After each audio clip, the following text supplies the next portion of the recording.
Alors, il semble évident qu'un bioingénieur doit connaître le matériel sur lequel il travaille, en l'occurrence des végétaux, des animaux, des organismes microbiens. Donc, il y a fort logiquement des cours de biologie qui étudient donc le fonctionnement de ces organismes, qui décrivent ces organismes, permettent de mieux comprendre ces notions très complexes de biodiversité. Donc il s'agit aussi de placer ces organismes dans le contexte des écosystèmes dont ils sont évidemment des composantes tout à fait essentielles. L'équilibre donc est en fait très bon dès le début du cursus entre les sciences dites dures, mathématiques, physique, chimie et les sciences biologiques. Sans oublier d'ailleurs les sciences humaines et économiques qui sont aussi très importantes évidemment pour la formation d'un bioingénieur. Au final, le bioingénieur est quelqu'un qui doit pouvoir valoriser le monde vivant et cela repose évidemment sur toute une série de compétences,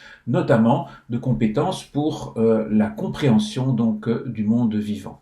Alors les cours de biologie repartent à zéro, donc qu'il s'agisse de biologie fondamentale ou de biologie végétale, animale ou microbienne. Il s'agit ici véritablement de remettre tout à plat, de revisiter la cellule, les lois de l'hérédité, de Mendel, donc toutes choses qui sont classiquement inscrites au programme des cours donc de biologie de secondaire. Donc il s'agit vraiment de revisiter les bases de biologie pour mieux aborder à ce moment-là les cours qui sont plus spécifiquement dédiés aux organismes végétaux, aux organismes animaux, aux organismes microbiens.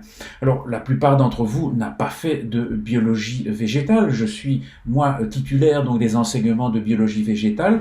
J'en suis parfaitement conscient et donc on aborde dès la première année la description du végétal avec une mise en place progressive de tout un vocabulaire nécessaire à la description de la plante. On part vers les bases de compréhension de ces organismes vivants également. Donc si vous n'avez pas fait de biologie végétale, ça ne m'étonne pas et de toute façon je considère que nous repartons effectivement de zéro. Comment se passe une semaine type en botanique? Donc nous avons un cours de botanique qui va nous occuper toute l'année et nous allons donc nous voir chaque semaine pendant 2 heures en auditoire, en grand auditoire, pour une introduction, je dirais théorique, mais déjà très richement illustrée. La botanique est évidemment une science qui se prête particulièrement bien aux illustrations. Et donc pendant 2 heures, on a un thème par semaine qui est donc traité sur un angle plus théorique.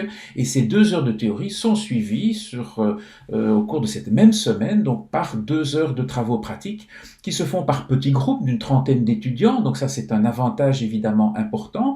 Et ça nous permet également de travailler avec vous sur du matériel frais. C'est un point fort et en tout cas un point sur lequel nous insistons beaucoup dans l'organisation de nos enseignements de biologie, c'est d'observer effectivement du matériel frais, vivant si possible, et ne pas se contenter d'observer des images sur un écran d'ordinateur.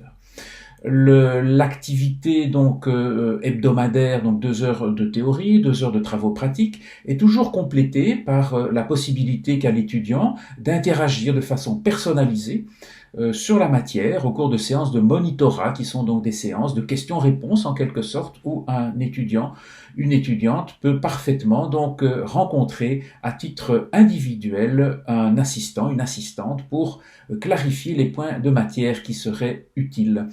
L'année se termine également par une excursion que nous réalisons ensemble sur le terrain et qui nous permet de réviser un certain nombre de points importants, de formuler un certain nombre de synthèses sur des notions donc particulièrement importantes. Voilà, ça nous occupera donc toute l'année avec une cadence tout à fait régulière, ce qui est évidemment propice, je pense aussi, à une bonne réception de cette matière.